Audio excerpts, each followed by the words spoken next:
اعوذ باللہ من الشیطان اللعین الرجیم بسم اللہ الرحمن الرحیم۔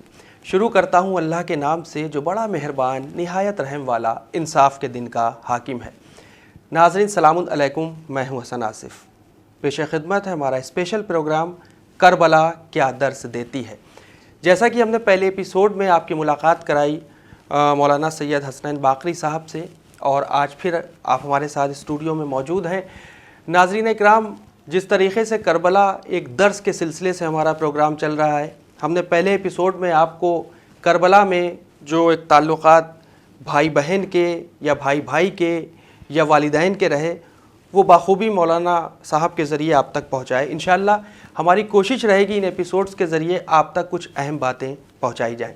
ناظرین، آج ہم بات کریں گے مولانا صاحب سے۔ آئیے سب سے پہلے استقبال کرتے ہیں مولانا صاحب کا۔ مولانا صاحب السلام علیکم۔ وعلیکم السلام ورحمۃ اللہ۔ مولانا صاحب، جس طریقے سے آپ نے پچھلے ایپیسوڈ میں جو ایک درس کے سلسلے سے بھائی بھائی کا رشتہ، بہن بھائی کا رشتہ، ماں باپ کا رشتہ سمجھایا، آج ہم چاہیں گے، یہ ہمارا پہلا سوال ہے کہ جیسے آپ نے پچھلے ایپیسوڈ میں جو ہم نے ختم کیا تھا ایپیسوڈ بھائی اور بہن کے سوال سے، تو ہم چاہیں گے کہ اب ہم اس پروگرام کو آگے بڑھائیں اور کربلا میں جو اصحاب یا دوست رہے ان کے سلسلے سے بھی تھوڑی روشنی ڈالیں، آخر ان کا کیا رشتہ رہا۔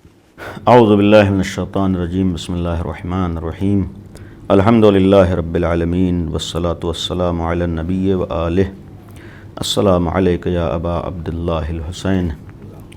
میں ایک دفعہ پھر آپ کی خدمت میں اور تمام ناظرین کی خدمت میں سلام عرض کرتا ہوں، اور ان ایام غم کی تعزیت و تسلیت کے ساتھ جو ہماری گفتگو کل ہوئی تھی، اس سلسلے میں نے عرض کیا تھا کہ کربلا ہمارے لیے درسگاہ ہے۔ کربلا ہمیں بہت سے پیغامات دیتا ہے، کربلا ہمیں بہت سی چیزیں سکھاتا ہے۔ انہی چیزوں میں آپسی رشتوں کے بارے میں بھی کربلا نے ایک آئیڈیل، ایک نمونہ عمل پیش کیا ہے، جہاں ایک گھریلو رشتوں کو بیان کیا ہے کہ ایک اولاد کی نگاہ میں ماں باپ کا احترام کس طریقے سے ہونا چاہیے، یا ماں باپ کو اپنے اولاد کی کس طریقے سے تربیت کرنا چاہیے، خود ایک موضوع ہے جو کربلا میں سامنے آیا۔ یا بھائی بھائی کی اہمیت کیا ہے، بھائی کا کس طریقے سے خیال رکھنا ہے، یا ایک بھائی بہن کے رشتے میں کس طریقے سے کن چیزوں کی جانب توجہ دینا ہے، کیسے اس رشتوں کو مضبوط کرنا ہے۔ یعنی کربلا ہمیں ان آپسی رشتوں کو مضبوط کرنے کا بھی درس دیتی ہے، آپسی رشتوں کو مستحکم کرنے کا ہمیں پیغام دیتی ہے۔ آخری میں نے اسی لیے عرض کیا تھا کہ اگر ہم واقعاً کربلائی ہیں، واقعاً حسین ابن علی والے ہیں، واقعاً ہم غم امام حسین مناتے ہیں، تو ہمیں کربلا سے ان پیغامات کو بھی اپنی زندگی میں اتارنا ہے۔ یعنی ہمیں گویا ان پیغامات پر عمل کرنا ہے۔ یعنی کربلا خالی منا لینے کا نام نہیں ہے، بلکہ کربلا اپنی زندگی کو کربلائی بنانے کا نام ہے۔ اور کربلائی اس وقت اپنی زندگی کو بنائیں گے جب یہ دروس ہمارے سامنے ہو، مثلا ان رشتوں کا احترام ہو، اہمیت ہو، اور ان کے حقوق کی ادائیگی۔ اس میں سے ایک اہم پہلو ہے کربلا کا آپس میں بھائی بھائی کے ساتھ دوست اور احباب کا رشتہ ہے، یا صحابی ساتھی، ان کے رشتے۔ آج دنیا میں بالخصوص ہمارے بہت سے نوجوان بھی اس پروگرام کو دیکھ رہے ہوں گے، آج بالخصوص ان لوگوں کے لیے کہ کربلا نے آپس میں دوست کس طریقے سے ہوتا ہے، یا حقیقی دوست کسے کہتے ہیں، یا واقعی دوست کسے ہونا چاہیے، یا ہمیں کس کو دوست بنانا ہے۔ اس سلسلے میں اولاً ہمارے اسلام میں جہاں سارے پہلوؤں پر توجہ دی گئی ہے، اس دوستی کے سلسلے میں بھی اسلام نے توجہ دی ہے۔ اور اسلام کا ایک بہت بڑا کمال یہ ہے، خوبی یہ ہے کہ اسلام نے جن اچھی باتوں کا حکم دیا ہے اس کے لیے نمونے بھی پیش کر دیے ہیں۔ مثلا ابھی کل کی گفتگو میں تھا کہ آپسی رشتوں کی اہمیت کیا ہے، یہ اسلام نے اہل بیت کے ذریعے بتا دیا ہے، یا کربلا نے آ کر دکھا دیا ہے کہ کس رشتوں کی اہمیت کیا ہوتی۔ اسی طریقے سے مثلا ایک دوست کا دوست کے ساتھ رویہ کیا ہونا چاہیے۔ اگر اسلام زور دے رہا ہے تو اہل بیت کی زندگی میں یا اہل بیت کے گھرانے میں اصحاب حسینی کے ذریعے سے وہ کردار ہمارے سامنے آئے کہ سب سے اہم چیز ہے دوستی کا مطلب یہ ہوتا ہے کہ واقعاً ہمارا ہمدرد اور دوست وہ ہے کہ جو ہماری دنیا بھی بنا رہا ہو، ہماری آخرت بھی بنا رہا ہو۔ واہ واہ واہ، یہ اسی کو دوست کہتے ہیں۔ یعنی دوست کا مطلب ہی یہ ساتھی کا مطلب ہے کہ جو ہمیں نقصان نہ پہنچائے، یا جس کی وجہ سے ہمیں نقصان نہ پہنچے۔ اتنا یقین ہے کہ اگر کسی کی ذات سے ہمیں نقصان پہنچا، یا ہماری ذات سے اس کو نقصان پہنچائے، اسے دوستی نہیں کہتے۔ اور نقصان کا تعلق خالی کسی کا مال ہڑپ لینا نہیں ہے، نقصان کا مطلب یہ نہیں ہے کہ کسی کو دنیاوی نقصان پہنچا دینا، نہیں، نقصان کا مطلب ہے کہ دنیا سے زیادہ آخرت کی فکر ہونا چاہیے۔ ہمارا واقعی دوست اور واقعی ساتھی وہی ہوگا کہ جو ہماری آخرت بھی برباد نہ کر رہا ہو۔ ہماری دنیا بھی بنا رہا ہو، ہماری آخرت بھی بنا رہا ہو، یہ دوست ہوتا ہے. اور یہ کربلا میں واقعاً ایک پیغام آیا. مثلا کربلا کے بعض نمونے ہمارے سامنے ہیں جہاں پر دوستی کسے کہتے ہیں یا ساتھی کسے کہتے ہیں. وہاں پر مثلا امام حسین نے اپنے حبیب جناب حبیب ابن مظاہر، جب بھی دوستی کی بات آتی ہے جناب حبیب جیسا ایک کردار سامنے آتا ہے. امام حسین نے جناب حبیب کو کوفے سے بلایا ہے. جناب حبیب کی عظمت ہے، اہمیت ہے. شاید یہ بلا کر اپنے مشن میں شریک کرنے کا ایک پیغام کربلا سے امام حسین نے دیا، یہ بھی دیا ہے کہ واقعاً تمہاری نگاہوں میں اگر کوئی دوست ہو تو تمہیں اسے اپنے جنت والے مشن میں شریک کرنا ہے، اسے کامیابی کا راستہ دکھانا، تب ہے دوستی.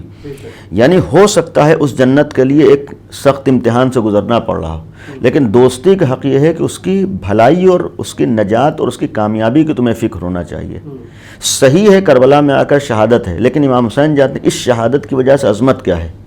دوستی کا مطلب ہے کہ اس کی بھلائی کی فکر ہو، اس کی نجات کی فکر. یہاں پر ایک پہلو اور قابل غور ہے. واقعاً دوستی اسے کہتے ہیں جو معمولی سے نقصان کے بدلے میں اگر بہت زیادہ فائدہ ہو رہا ہو تو اس معمولی سے نقصان کو برداشت کر لے اور بڑے فائدے کو نگاہوں میں رکھے.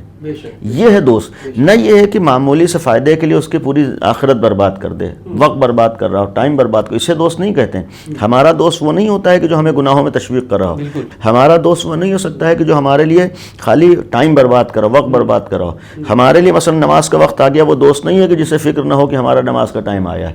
ہمارا دوست وہ نہیں، مثلا ہمارے لیے پڑھائی کا ٹائم ہے، ہمیں اسکول جانے کا ٹائم ہے، ہماری کوچنگ کا ٹائم ہے، ہمیں گھر میں پڑھنے کا وقت ہے.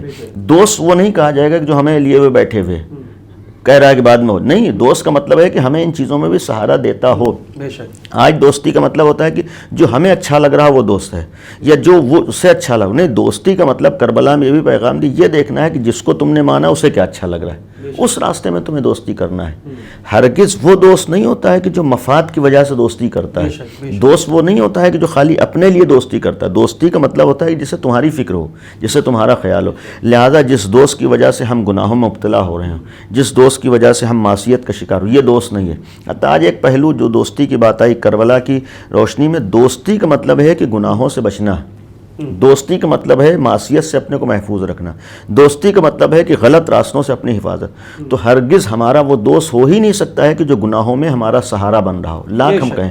آج دوستی کا ایک عنوان، ایک پہلو یہ ہے کہ صنف مخالف سے دوستی. میں بہت احتیاط سے ایک جملہ عرض کر رہا ہوں، صنف مخالف سے دوستی. آج یہ ایک مزاج بنتا جا رہا ہے. ایک دنیا کی دیکھا دیکھی، ایک مادی فکر ہونے کی وجہ سے ایک نوجوانوں میں یہ انحراف آتا جا رہا ہے کہ ایک نوجوان سوچتا ہے کہ اگر ہم نوجوانوں جب تک کسی ہماری کوئی گرل فرینڈ نہ ہو اس وقت تک ہم آج دنیا میں کسی لائق نہیں ہیں. یا لڑکی بعض وقت سوچتی ہے کہ جب تک ہمارا کوئی بوائے فرینڈ نہ ہو اس وقت تک ہم لوگوں کی نگاہوں کچھ نہیں. آج واقعاً ہمیں ایک کربلا سے اور اہل بیت سے یہ درس لینا ہے کہ دنیا کو ہم اپنے لیے آئیڈیل نہ بنائیں.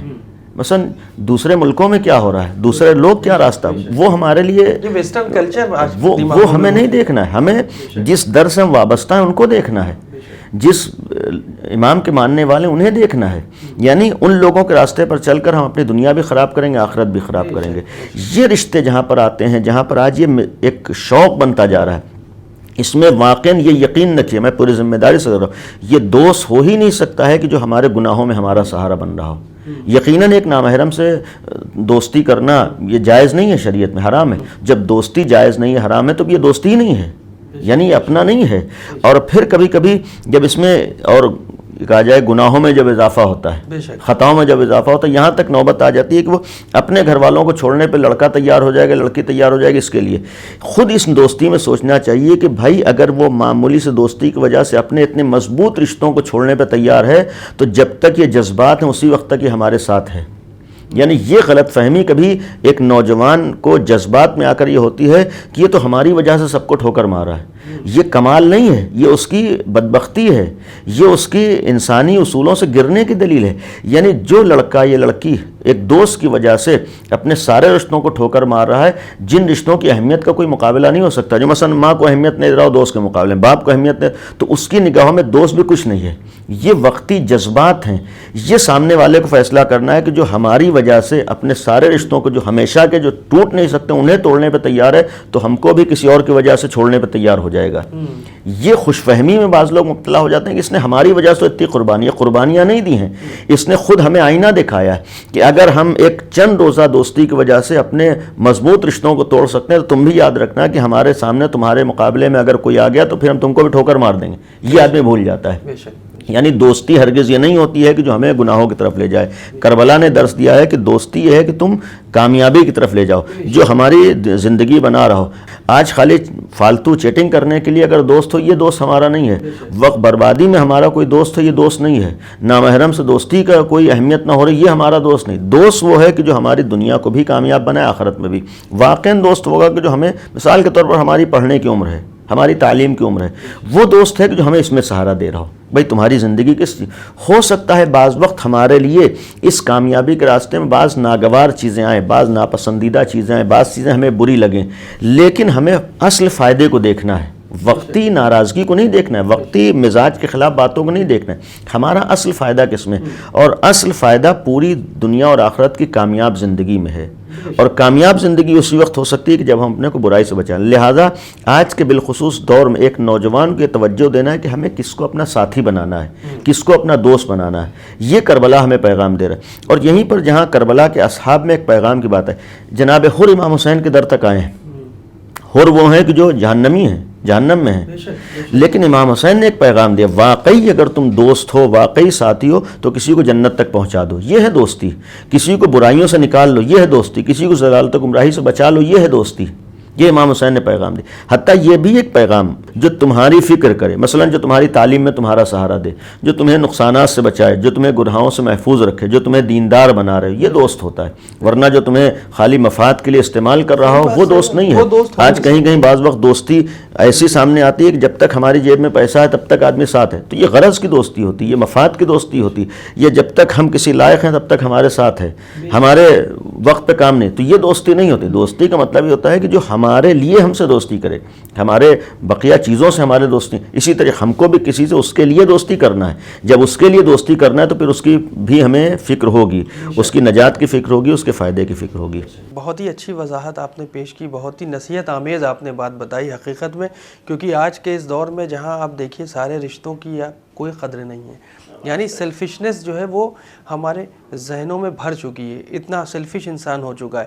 مولانا صاحب ہم چاہیں گے ہم اگلے سوال کی طرف بڑھتے ہیں. اگر ہم بات کرتے ہیں کربلا میں جو سب سے بڑا مرحلہ تھا صبر کا، صبر کے سلسلے سے قرآن مجید کیا کہتا ہے اور کربلا سے ہمیں قرآن سے ہی متعلق کیا درس ملتا ہے؟ دیکھیے اولاً کربلا، ایک تو ہم دوسرے موضوع پر آ گئے جہاں رشتوں کی بات ہوئی ہے اور رشتوں کے تقدس کو پیش کیا ہے، اور یہ کربلا نے درس دیا ہے. انہی دروس میں ایک درس کربلا کا یہ بھی ہے کہ اس نے ہمیں صبر کی تلقین کی ہے، صبر کا راستہ دکھایا ہے.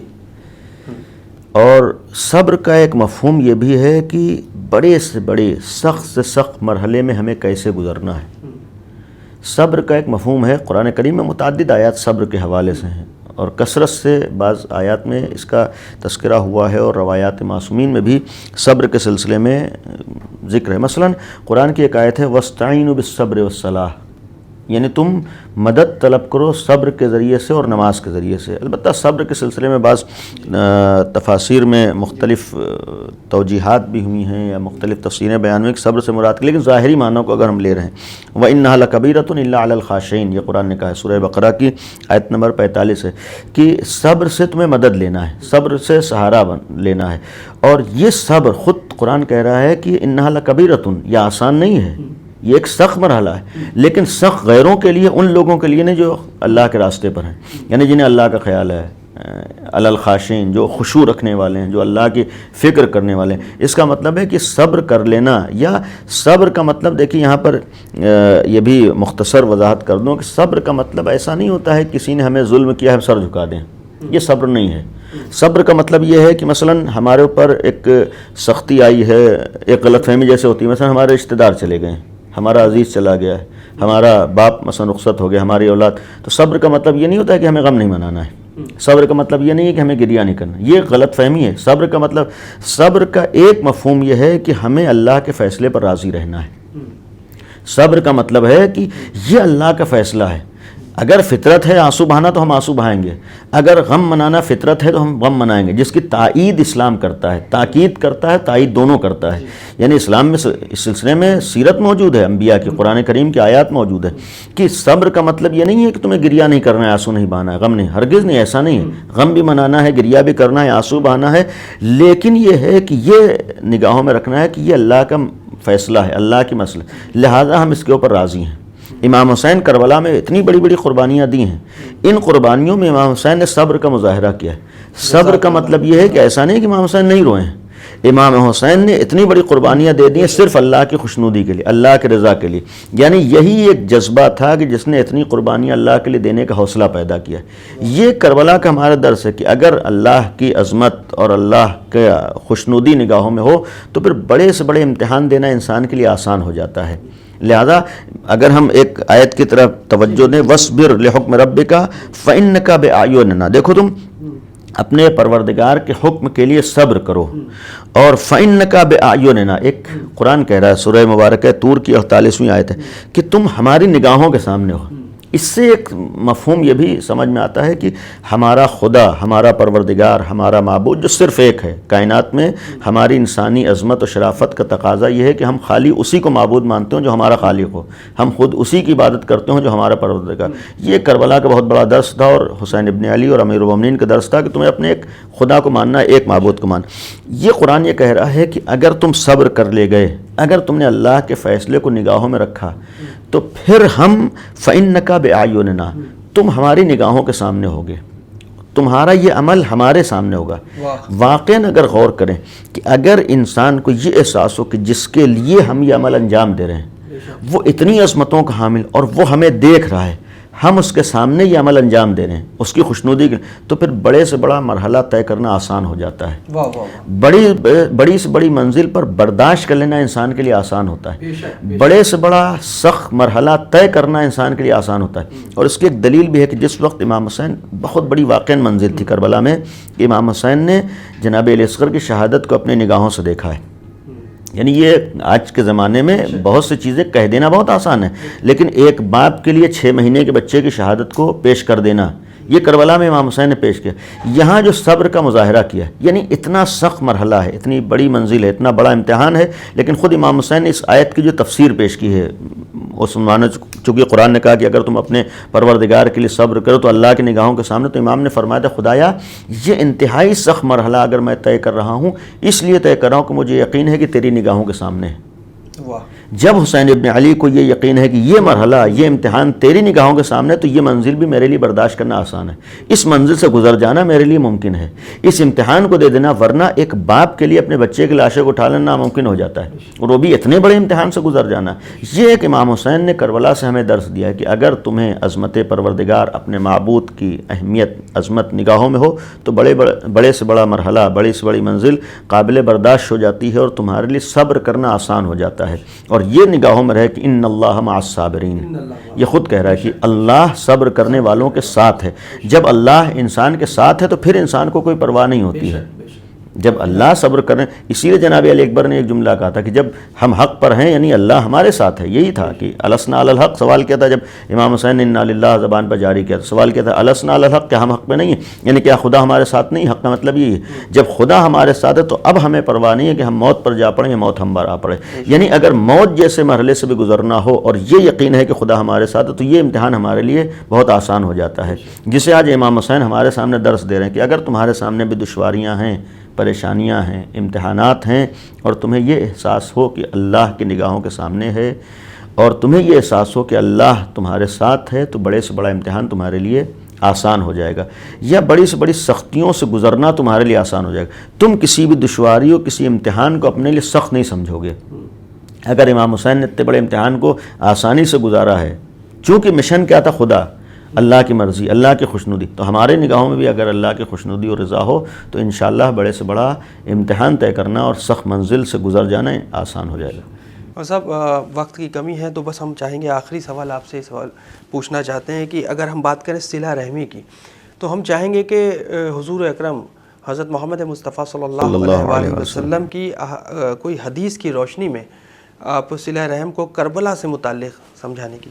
دیکھیے، اولاً صلہ رحمی ایک مفصل موضوع ہے اور ایک ٹاپک ہے جس کے اوپر بات ہونے کی ضرورت ہے، اور آج واقعاً ایک اس دور کی ضرورت ہے جو کربلا ہمیں درس دے رہا ہے. بہت سے پیغامات. صلہ رحمی کا مطلب ہوتا ہے کہ رشتہ داروں کے حقوق کا خیال کرنا، رشتہ داروں کے رشتے کو باقی رکھنا، اور چونکہ ہمارے صلہ رحم واجب ہے اور اس کے مقابلے میں قطع رحم آتا ہے، یعنی تعلقات کو ختم کر لینا، حقوق کا خیال نہ کرنا، یہ حرام ہے.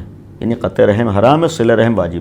یہ کربلا میں آپسی رشتوں کی اہمیت کیا ہوتی ہے تمام رشتوں کے سلسلے میں، تمام رشتہ داروں کے سلسلے میں. اس سلسلے میں پیغمبر کی ایک حدیث ہے کہ ان اعجل الطاعات ثوابا صلۃ الرحم. جس اطاعت کے اوپر بہت جلدی ثواب ملتا ہے وہ صلہ رحم ہے.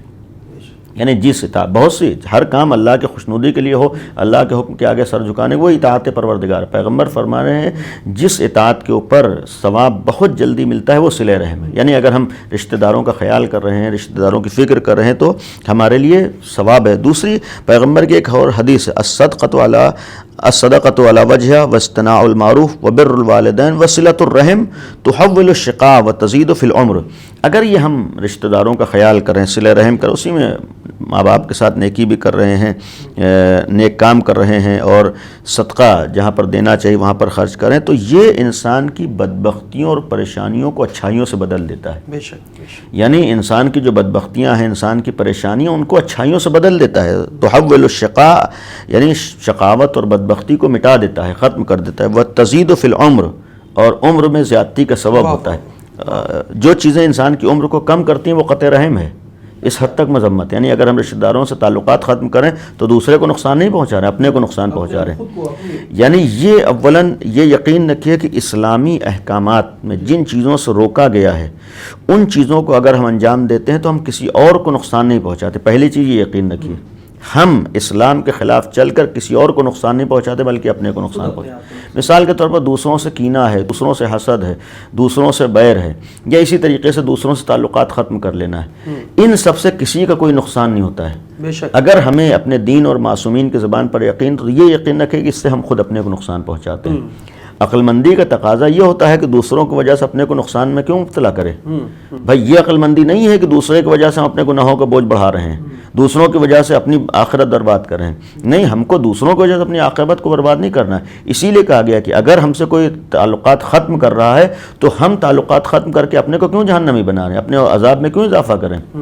اگر ہم کو اپنی فکر ہے تو دنیا میں بھی اس کے فائدے ہیں. مثال کے طور پر نیکیاں بڑھتی ہیں، عمر میں اضافہ ہوتا ہے، برکتیں نازل ہوتی ہیں، رحمتیں نازل ہوتی ہیں. تو عقل مندی کا تقاضا یہ ہے کہ ہم کوشش کریں کہ یہ چیزیں ہمارے سامنے نہ آئیں.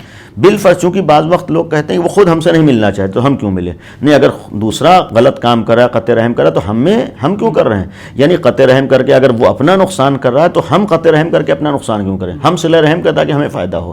لہذا صلہ رحم کو اسلام نے اسی لیے قرآن میں بہت سی جگہوں پر صاف صاف آیات میں واتقوا اللہ الذی تساءلون بہ الارحام، یعنی اس اللہ سے ڈرو جس کی بارگاہ میں اس چیز کی بھی اہمیت ہے کہ تمہیں صلہ رحم کرنا ہے، یعنی قطع رحم سے بچنا ہے، قطع رحم نہیں ہونا چاہیے. یا بالوالدین احسانہ قرآن نے کہا، وذی القربیٰ، تم ماں باپ کے ساتھ احسان کرو، اپنے رشتہ داروں کے ساتھ احسان کرو، والیتامى، یتیموں کے ساتھ، والمساکین، اور مسکینوں کے ساتھ. یعنی ان رشتوں کا بھی تمہیں خیال ہونا چاہیے. تو یہ ایک درس ہے، اہم چیز ہے. وقت نہیں ہے ورنہ اس کے اوپر گفتگو ہوتی کہ صلہ رحم آج واجب ہے. کربلا کا یہ درس ہے کہ ہمیں رشتوں کو آپس میں مضبوط کرنا ہے، جوڑنا ہے، رشتوں کو ٹوٹنے نہیں دینا ہے. بہت خوب، بہت خوب، بہت ہی اچھی وضاحت پیش کی آپ نے مولانا صاحب. کیونکہ ٹائم میں ہمارے پاس کم ہے، ہم اسی ایپیسوڈ کا ایک جو سوال ہے وہ ہم اگلے ایپیسوڈ میں پوچھیں گے آپ سے. فی الحال ابھی ہمارے جو اور بھی 3 ایپیسوڈ رہ گئے ہیں، یہ ہمارا دوسرا ایپیسوڈ ہے. ہماری جو سیریز ہے، ہم چاہیں گے اس سیریز میں ہمارے سارے سوال مکمل طور پر آپ اس کے بخوبی جواب دیں. میرا کوشش ہے کسی حد تک بات پہنچ جائے. مقصد یہ ہے کہ سوالات ہو سکتا ہے کچھ انشاءاللہ، لیکن انشاءاللہ ہماری دعا یہ ہے کہ سامعین بھی اور ناظرین بھی استفادہ کر رہے ہوں گے اور یہ گفتگو ان کے لیے مفید واقع. اور میں بھی چاہوں گا ناظرین سے، یہ ہمارے خاص کر جو ایپیسوڈز ہیں کہ کربلا کیا درس دیتی ہے، تو اس کو آپ دیکھتے رہیں اور ہمیں بھی دعاؤں میں یاد رکھیں. انشاءاللہ میں حسن آصف اور مولانا سید حسنین باقری صاحب آپ سے پھر ملاقات کرتے ہیں نیکسٹ ایپیسوڈ میں. یہ ہمارا دوسرا ایپیسوڈ تھا. خدا حافظ.